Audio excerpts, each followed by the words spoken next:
So now we're going to be talking about vectors, and let's start off by figuring out what a vector actually is. So I'm going to start this video off by drawing one. So a vector is basically just a line segment. It's supposed to be a straight line segment with an arrowhead at the end. And let's say that this end of the vector we express as A, and this end of the vector we express as B. Now this end here, this A, is called the tail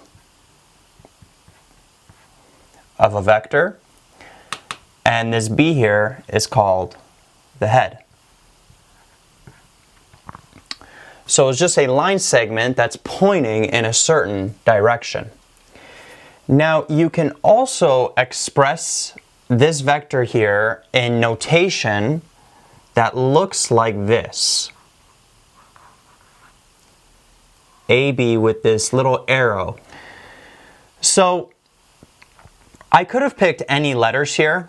I just picked A and B arbitrarily, but you could pick any letters to express vectors, and this vector can point in any direction. But just working with this one that I drew, the A, the first letter of this notation, always represents the tail. And the last letter always represents the head.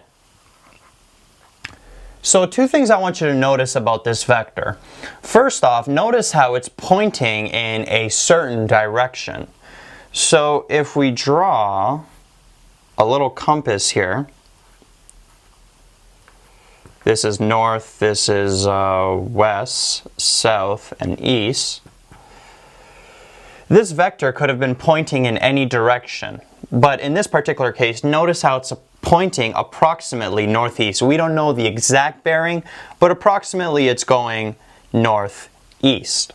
The second thing I want you to notice is that this vector is a certain length.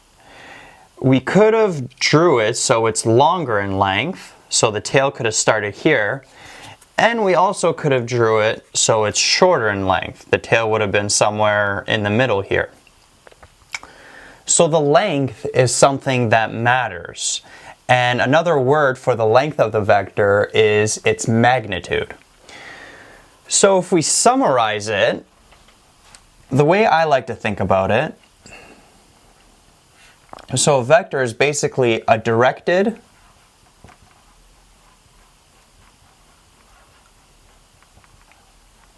line segment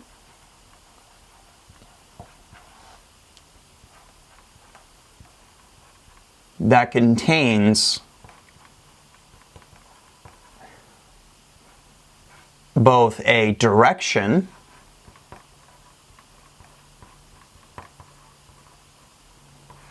which is the direction of whatever the arrowhead is going at,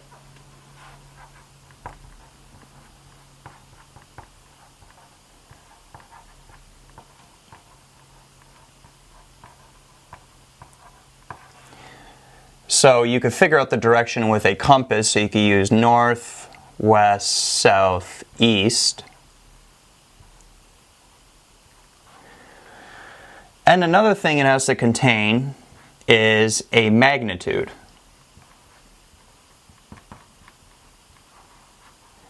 And that is the length of the vector. Now, magnitude has a certain notation .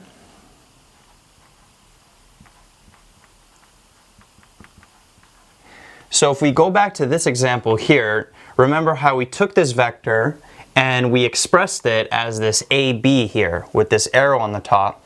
Well, if we want to express the magnitude of it or get the length of the vector, the proper notation for that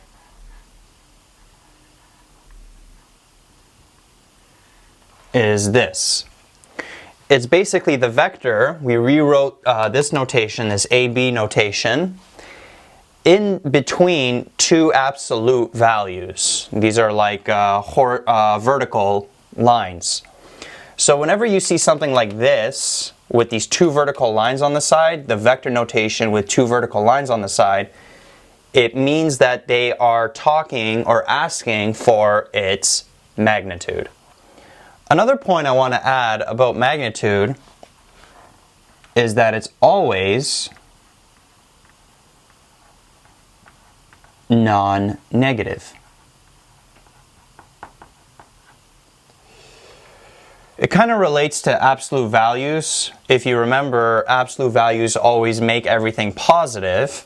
Well, it's sort of similar to that. The magnitude of a vector is always expressed in non-negative terms. It'll always be a positive number. And it makes sense because the direction, when we're talking about the magnitude, is irrelevant. Direction is something that we add on after to make the magnitude a vector. But when we're talking about just magnitude, it's always going to be non-negative. So let's do an example here. Let's say that we're given a scenario where a plane travels 500 kilometers per hour in an east direction. And let's say that we are dealing with a scale where 1 centimeter is equal to 100 kilometers per hour. Now this 500 kilometers per hour east, this represents the velocity. And notice how it has both a magnitude, this 500 kilometers per hour, and it has a direction, this east direction.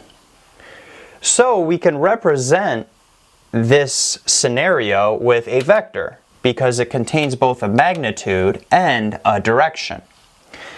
And since we are dealing with a scale where 1 centimeter is equal to 100 kilometers per hour, if we draw this vector, we have to make it point east, and we also have to make sure that it is 5 centimeters long.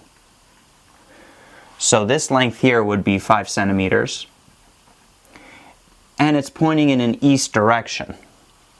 So this here represents 500 kilometers per hour east. It's a simple example, and in the next few videos we'll go over more complex ones, but I just wanted to make the point that whenever you get a scenario that contains both a magnitude and a direction, you can express it with a vector, because going back to the definition, a vector is a directed line segment that contains both a direction and a magnitude. In the next video, I'm going to go over what the difference between a scalar and a vector is, so go ahead and watch that.